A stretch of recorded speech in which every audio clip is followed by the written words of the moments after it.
So let me get this off of the way.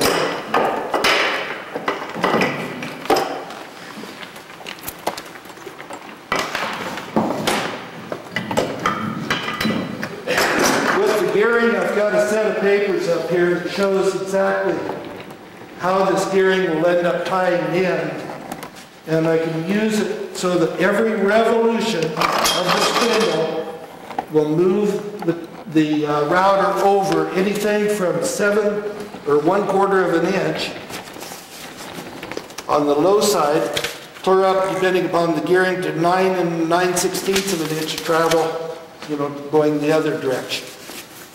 And for some of the spirals, that ends up working out quite well.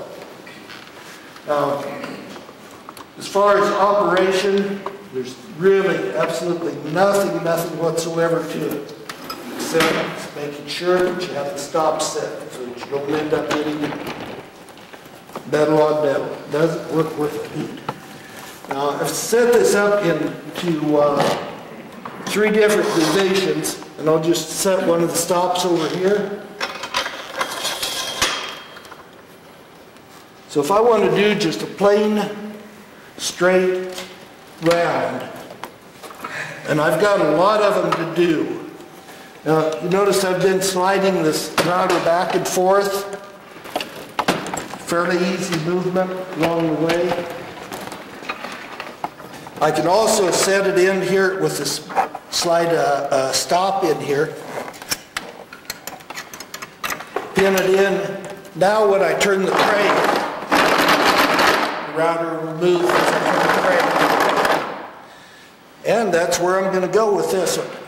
I'm going to run it over. Yeah. We'll turn the router on and make a little bit of that.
I'm going to go up just a little bit. That's a little heavier cut than, than what I normally would end up working, with.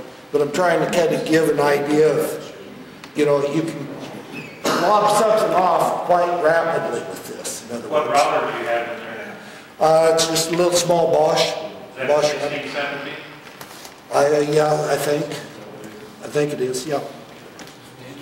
So we'll finish.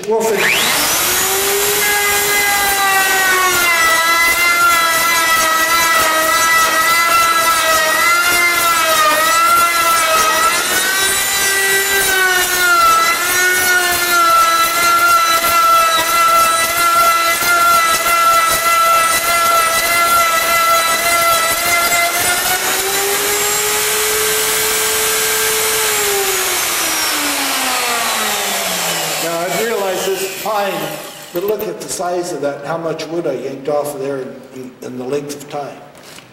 Now, let's go to the next section.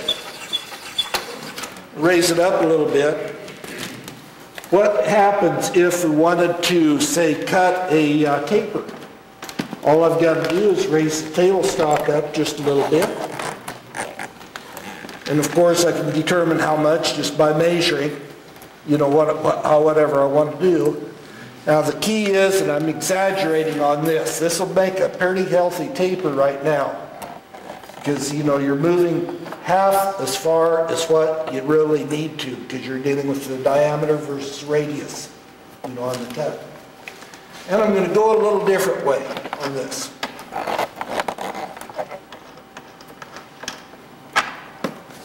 Don't always have to play with the gears. Sometimes, if I've got a lot of pieces, sometimes they're very handy. Other times, it's just as easy not to. Okay, need to set the stops over a little bit.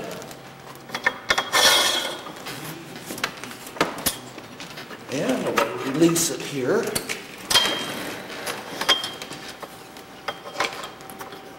What's the horsepower of the route? I don't know. I'd have to look at it. It's one of their smaller ones. And I think better raise that up just a little bit. Okay, if I've got one piece to do, I'll just simply turn around and turn it by hand.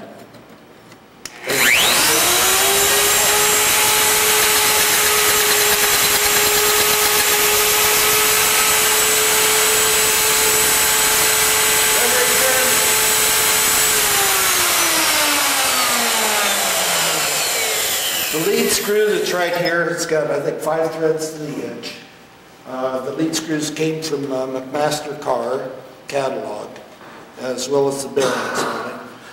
The lead screws control the router up and down, and the Y and the Z axis are 8 threads to the edge.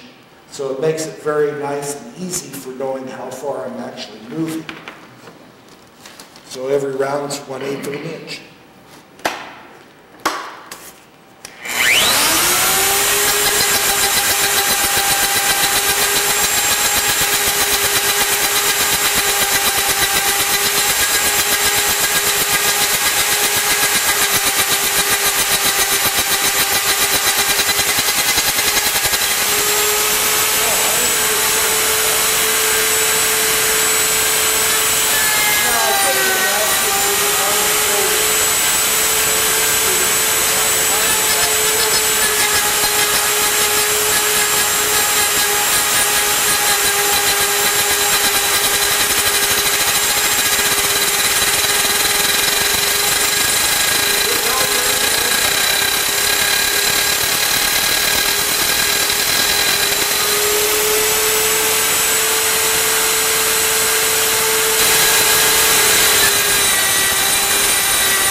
This is in a soft pine.